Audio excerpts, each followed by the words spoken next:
It's astounding. It's astounding to me to know what I know and to have read all the old books of how they were going to scientifically create this reality all around us through indoctrination from a very early age and ongoing indoctrination through television for the adults.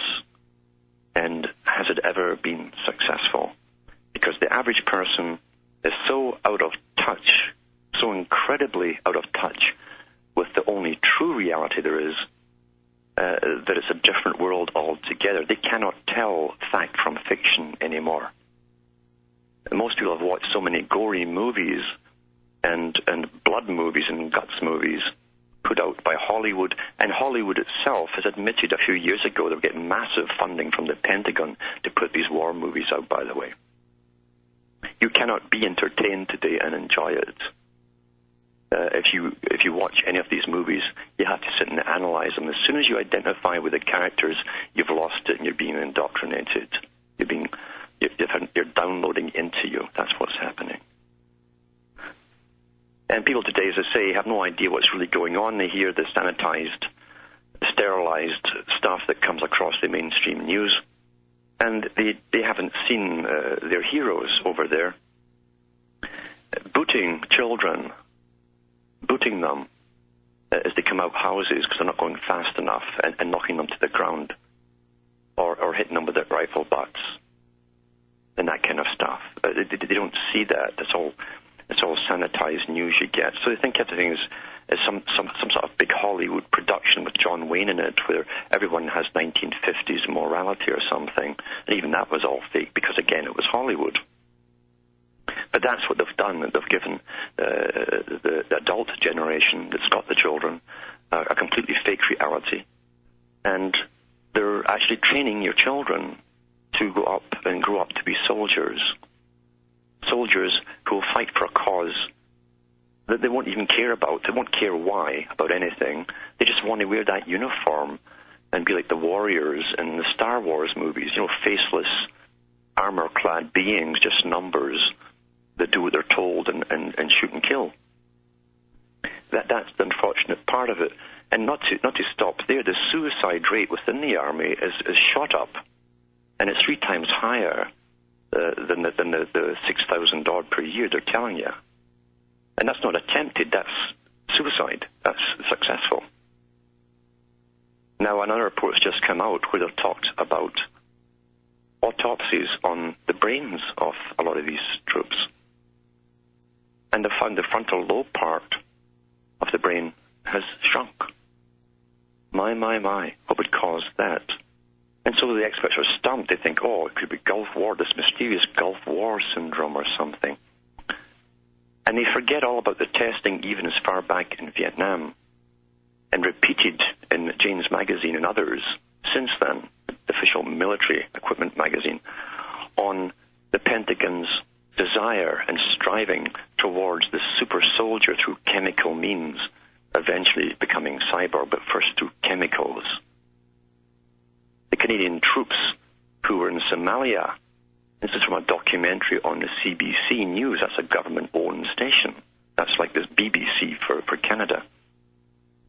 Talked to some of the troops back from Somalia a few years ago, and they all complained of massive hallucinations during their whole tour there. They put it down to, this is what they told the public, they put it down to the new type of anti-malarial drug they were being given, which the French themselves had banned because of these effects. And one soldier said he couldn't believe what he'd done afterwards because he was hallucinating through all these colored scenes, just like LSD, and going through villages and pulling his pistol out and pointing them at children's heads, wondering whether to pull the trigger or not, just for fun. You see, soldiers are disposable. You find most presidents have utter contempt for them. Contempt because they know the mentality of them. And the mentality isn't too high. It's juvenile. It's juvenile. And it's kept that way and reinforced now with conditioning. And I'll be back with more about it after the following messages.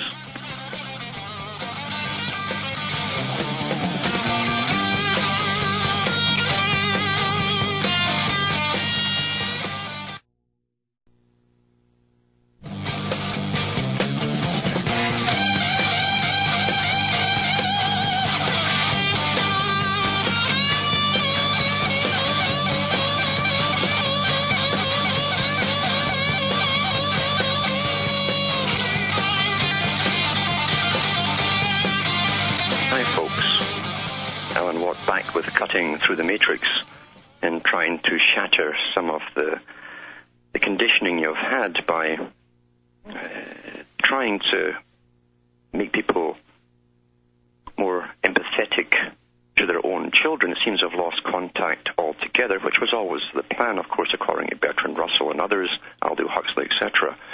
All the ones who worked for Tavistock, they've been pretty successful. And before going to callers, I'm just going to read a little bit more from this article that I was reading from.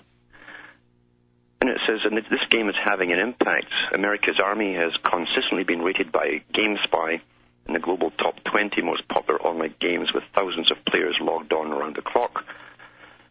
The online gaming world, dominated by products such as Quake and Half-Life, America's Army rates as a strong contender with 24 updates to the PC version released. It goes on and on and on. It says here that it tells you right here, it says this is just a game, it's a propaganda tool. It says, while it may rate up there with the best in gaming, America's Army is not an exercise in largesse towards the gaming community. It's essentially a propaganda tool funded to the tune, listen to this, of more than $10 million U.S. of taxpayers' money, it says here, designed to attract young people to military life. Attract, notice, to condition them into going.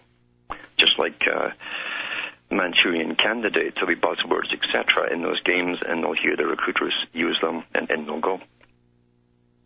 So the U.S. Army spends an estimated $5 million annually to support the game. A drop, that's just to support it, that's not just to create it, $10 million initially. A drop in the U.S. $583 million ocean of the Army's recruitment advertising budget last year. But the modest expense is reaping big dividends, with 28% of players clicking through the U.S. Army's recruitment site, and about 40% of the new U.S. Army recruits in 2005 having played the game before signing up. And of course, you think advertising indoctrination doesn't work, eh? You're too clever for that. It won't affect you, will it? So people should look into it, into this particular article. I'll put it up on my site and read it for yourself. Unfortunately, most people have little memory today. They can't retain too much, and after they've read it, they'll be shocked, and then they'll forget it and watch the sports or watch military tanks coming up Yonge Street in Toronto with a cup on commemoration of some team that won some game somewhere, because these guys like to play with balls. This is grown men playing with balls. What does that tell you?